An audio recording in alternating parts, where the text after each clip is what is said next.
ভিন রাজ্যে কাজ করতে গিয়ে সমস্যায় পড়তে হয়েছিল বীরভূমের বাসিন্দা সোনালী খাতুন এবং তার পরিবারকে। বাংলাদেশের সন্দেহে তাদের বাংলাদেশে পুশব্যাক করে বিএসএফ।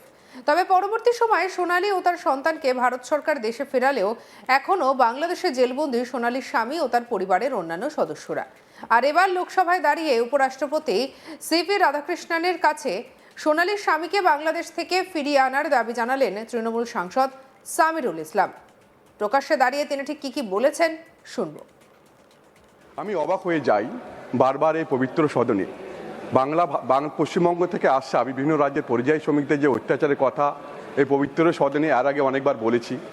পশ্চিমবঙ্গের সরকার থেকে বারবার কেন্দ্রীয় সরকারকে জানানো হয়েছে বাংলাভাষী পরিযায়ী শ্রমিকদের অত্যাচারের কথা, কিন্তু অত্যাচার তো কমেইনি, বরং দিন দিন এই অত্যাচারের মাত্রা বেড়েই যাচ্ছে। স্যার, বাংলা ভাষা বলা কি অপরাধ? তাদের অপরাধটা কোথায়? দিল্লি থেকে আরম্ভ করে উড়িষ্যা পর্যন্ত যে কোনো রাজ্যে আজকে বাংলায় কথা বললে বাংলাদেশি দাগিয়ে কখনো ডিটেনশন ক্যাম্পে রাখা হচ্ছে, কখনো ডিটেনশন ক্যাম্পে রাখা হচ্ছে। শ্রমিকরা বাংলার মানুষ দেখছে, বিশ্বাসঘাতক বিজেপিকে দেখছে। আজকে বাংলা ভাষী অত্যাচারের উপরে যখন কথা বলতে যাচ্ছি, বিজেপি কি করছে সেটা বাংলার মানুষ 2026-এ জবাব দেবে। স্যার, আজকে বাংলা ভাষায় কথা বলা কি অপরাধ? আজকে বাংলা ভাষায় কথা বললে ডিটেনশন ক্যাম্পে রাখা হচ্ছে, না হলে আজকে ডিটেনশন ক্যাম্পে রাখা হচ্ছে, না হলে অনেককে বাংলাদেশে পাচার করে দেওয়া হচ্ছে এবং অনেকে এখনো বাংলাদেশে পড়ে আছে। আমি সোনালী খাতুন বলে একটা মহিলার কথা বলি, যে প্রেগনেন্ট লেডি, যার 1952 সালে জমি দলিল ছিল, তাকে দিল্লি পুলিশ মেরে বাংলাদেশে পাঠিয়ে দেওয়া হয়েছে। এখনো অনেকে বাংলাদেশে পড়ে আছে। আমি পার্লামেন্টে একটা স্ট্যান্ডিং কমিটি করার অনুরোধ করছি এবং এর ইনভেস্টিগেশন করা হোক। এখনো অনেক লোককে পাওয়া যাবে যারা ভারতবর্ষের বাসিন্দা, যারা এখনো বাংলাদেশে পড়ে আছে। স্যার, আজকে পাকিস্তানের ভাষাতে আমাদের দিল্লি আশেপাশের অনেক রাজ্যের মানুষ কথা বলে, তাহলে তারা কি পাকিস্তানি হয়ে গেল? আমি আপনার কাছে জানতে চাই স্যার। স্যার, আমরা যদি মাইগ্রেন্ট ওয়ার্কার নামে যদি সার্চ করি গুগলে, তাহলে শয়ে শয়ে আমরা লিঙ্ক পাবো যেখানে দেখবো কিভাবে এই নিরীহ মানুষদের উপর অত্যাচার করা হচ্ছে। এই বাজেটে পরিযায়ী শ্রমিকদের নিয়ে একটাও কথা বলা হলো না, অথচ আমাদের মাননীয় মুখ্যমন্ত্রী Mamata Bandyopadhyay migrant worker welfare board তৈরি করেছে।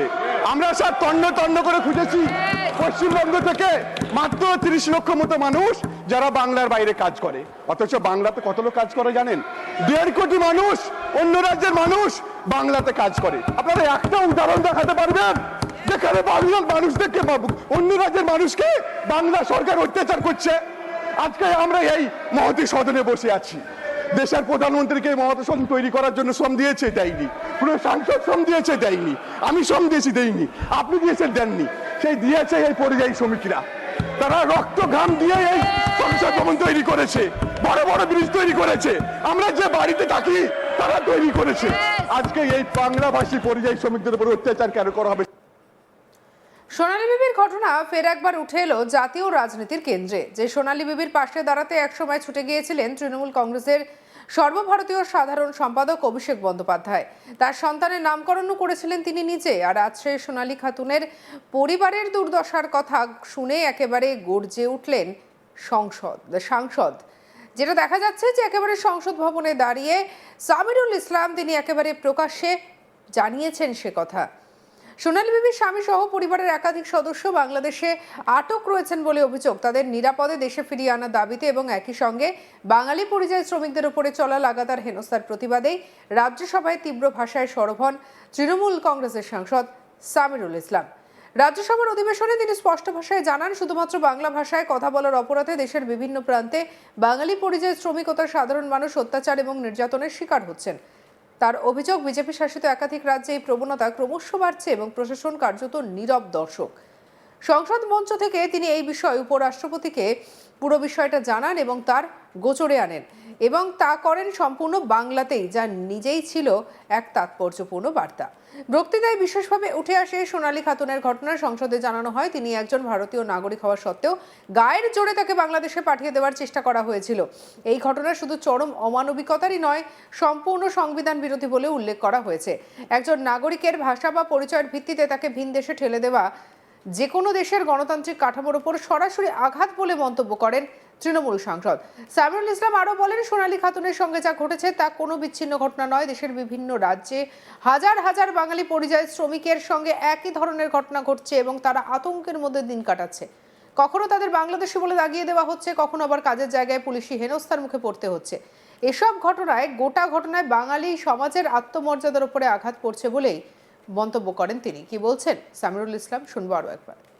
আমি অবাক হয়ে যাই বারবার এই পবিত্র সদনে পশ্চিমবঙ্গ থেকে আসা বিভিন্ন রাজ্যের পরিযায়ী শ্রমিকদের যে অত্যাচারের কথা এই পবিত্র সদনে এর আগে অনেকবার বলেছি।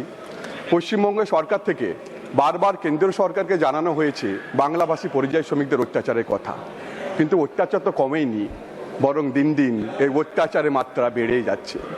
স্যার, বাংলা ভাষা বলা কি অপরাধ? তাদের অপরাধটা কোথায়? দিল্লি থেকে আরম্ভ করে উড়িষ্যা পর্যন্ত যে কোনো রাজ্যে আজকে বাংলায় কথা বললে বাংলাদেশি দাগিয়ে কখনো ডিটেনশন ক্যাম্পে রাখা হচ্ছে, শ্রমিকরা বাংলার মানুষ দেখছে, এই বিশ্বাসঘাতক বিজেপিকে দেখছে। আজকে বাংলা ভাষী অত্যাচারের উপরে যখন কথা বলতে যাচ্ছি, বিজেপি কি করছে সেটা বাংলার মানুষ 2026-এ জবাব দেবে। স্যার, আজকে বাংলা ভাষায় কথা বলা কি অপরাধ?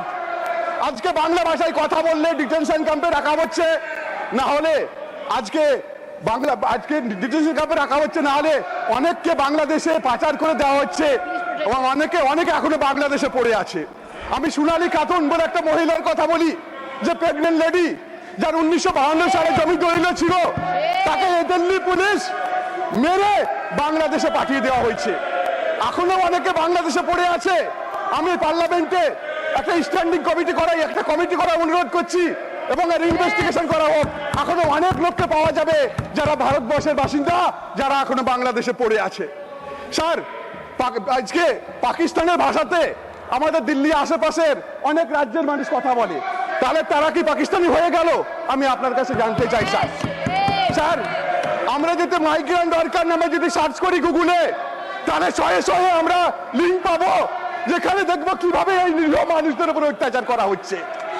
এই বাজেটে পরিযায়ী শ্রমিকদের নিয়ে একটাও কথা বলা হলো না, অথচ আমাদের মাননীয় মুখ্যমন্ত্রী Mamata Bandyopadhyay migrant worker welfare board তৈরি করেছে। আমরা স্যার তন্ন করে খুঁজেছি পশ্চিমবঙ্গ থেকে মাত্র 30 লক্ষ মতো মানুষ যারা বাংলার বাইরে কাজ করে, অথচ বাংলাতে কত লোক কাজ করে জানেন? 1.5 কোটি মানুষ, অন্য রাজ্যের মানুষ বাংলাতে কাজ করে। আপনারা একটা উদাহরণ দেখাতে পারবেন যেখানে বাংলার মানুষদেরকে, অন্য রাজ্যের মানুষকে বাংলা সরকার অত্যাচার করছে?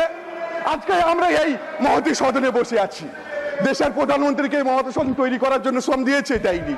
পুরো সাংসদ শ্রম দিয়েছে, দেয়নি। আমি শ্রম দিয়েছি, দেয়নি। আপনি দিয়েছেন, দেননি। সেই দিয়েছে এই পরিযায়ী শ্রমিকরা। তারা রক্ত ঘাম দিয়ে এই সংসদ ভবন তৈরি করেছে, বড় বড় ব্রিজ তৈরি করেছে, আমরা যে বাড়িতে থাকি তারা তৈরি করেছে। আজকে এই বাংলাভাষী পরিযায়ী শ্রমিকদের উপর অত্যাচার কেন করা হবে? সঙ্গে রাখুন আজ তাক বাংলার ইউটিউব চ্যানেলকে লাইক, কমেন্ট, শেয়ার, সাবস্ক্রাইব করতে ভুলবেন না।